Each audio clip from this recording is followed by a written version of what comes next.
Hi friends, ಎಲ್ಲರಿಗೂ ನಮಸ್ಕಾರ. ನಾನು ನಿಮ್ಮ ಕೋಟಿ ಶ್ರೀನಿವಾಸ್, ನಮ್ಮ ಬೆಂಗಳೂರು ಪ್ರಾಪರ್ಟೀಸ್ ಯೂಟ್ಯೂಬ್ ಚಾನಲಿಂದ ಮಾತಾಡ್ತಾ ಇದ್ದೀನಿ. ನಾನು ಇವಾಗ ಎಲ್ಲಿದ್ದೀನಿ ಅಂತ ಹೇಳಿದ್ರೆ, ತಲಗಟ್ಪುರ ಮೆಟ್ರೋ ಸ್ಟೇಷನ್ ಮತ್ತು ಸಿಲ್ಕ್ ಇನ್ಸ್ಟಿಟ್ಯೂಟ್ ಮೆಟ್ರೋ ಸ್ಟೇಷನ್ ಮಧ್ಯದಲ್ಲಿದ್ದೀನಿ. ನೋಡಿರಿ, ಮೆಟ್ರೋ ಪಾಸ್ ಆಗ್ತಾ ಇದೆ. ನಾನು ನಿಮಗೆ ಬ್ಯೂಟಿಫುಲ್ ಆಗಿರೋಂತಹ ಸೈಟ್ ತೋರ್ಸೋಕ್ಕೆ ಹೋಗ್ತಾ ಇದ್ದೀನಿ. ಇದು BDA ಅಪ್ ರೋಡ್, ವಕೀಲ್ ಗಾರ್ಡನ್ ಹತ್ರ ಬರುತ್ತೆ.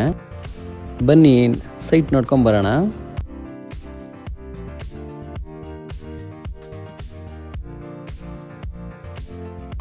ನೋಡಿ, ಇದು ವಕೀಲ್ ಗಾರ್ಡನ್ ಎಂಟ್ರೆನ್ಸು.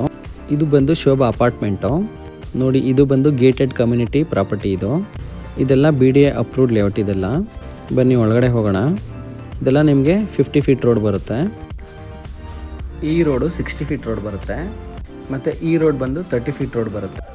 ಈ ಎರಡೂ ಸೈಟ್ನು ಒಬ್ಬರೇ ತೊಗೊಂಡ್ರೆ ಒಳ್ಳೆ ಬಂಗ್ಲೆ ಕಟ್ಬೋದು. ಮತ್ತು ಡೆಡ್ ಎಂಡ್ ಆಗಿರೋದ್ರಿಂದ ತುಂಬ ಚೆನ್ನಾಗಿದೆ, ಮತ್ತು ಈಸ್ಟ್ ಫೇಸ್ ಆಗಿರೋದ್ರಿಂದ ಮನೆ ಅಂತೂ ತುಂಬ ಚೆನ್ನಾಗಿ ಬರುತ್ತೆ ಫ್ರೆಂಡ್ಸ್. ಮತ್ತು ಏರಿಯಾ ಮಾತ್ರ ತುಂಬ ಅಫಿಷಿಯಲಾಗಿ ತುಂಬ ಚೆನ್ನಾಗಿದೆ. ನಿಮಗೆ ಮೆಟ್ರೋ ಸ್ಟೇಷನ್ ಜಸ್ಟ್ ಇದರ ಬ್ಯಾಕ್ ಸೈಡೇ ಬರುತ್ತೆ. ಮತ್ತು ಇದು 49 ಮತ್ತು 47 ಸೈಟ್ ನಂಬರು. ಈ 48 ಏನಿದೆ ಇದು ಬಂದು 4060 ಬರುತ್ತೆ. 47 ಬಂದು ಇನ್ನೊಂದು ಸ್ವಲ್ಪ ಜಾಸ್ತಿ ಬರುತ್ತೆ. ಫ್ರೆಂಡ್ಸ್, ನಾನು ಪ್ಲ್ಯಾನ್ ಹಾಕಿದ್ದೀನಿ, ನೀವು ದಯವಿಟ್ಟು ಚೆಕ್ ಮಾಡ್ಕೊಳ್ಳಿ ಒಂದ್ಸಲ, ನಿಮಗೆ ನೀಟಾಗಿ ಗೊತ್ತಾಗುತ್ತೆ. ಒಂದು ಒಳ್ಳೆ ಬಂಗ್ಲೆ ಕಟ್ಬೋದು ಫ್ರೆಂಡ್ಸ್. ನೋಡಿ, ನಿಮಗೆ ಮೆಟ್ರೋ ಸ್ಟೇಷನ್ ತೋರಿಸ್ತೀನಿ ಎಲ್ಲಿದೆ ಅಂತ. ನೋಡಿ, ಅಲ್ಲಿ ಕಾಣಿಸ್ತಾ ಇದೆ ನೋಡಿ ಅದೇ ಸಿಲ್ಕ್ ಇನ್ಸ್ಟಿಟ್ಯೂಟ್ ಮೆಟ್ರೋ ಸ್ಟೇಷನ್ ಅದು. ಫ್ರೆಂಡ್ಸ್, ನಿಮಗೆ ಈ ವಿಡಿಯೋ ಇಷ್ಟ ಆದರೆ ದಯವಿಟ್ಟು ನನ್ನ ಚಾನಲ್ನ ಸಬ್ಸ್ಕ್ರೈಬ್ ಮಾಡಿ ಮತ್ತು ಫಾಲೋ ಮಾಡಿ. ಎಲ್ಲರಿಗೂ ನಮಸ್ಕಾರ. Thank you for watching.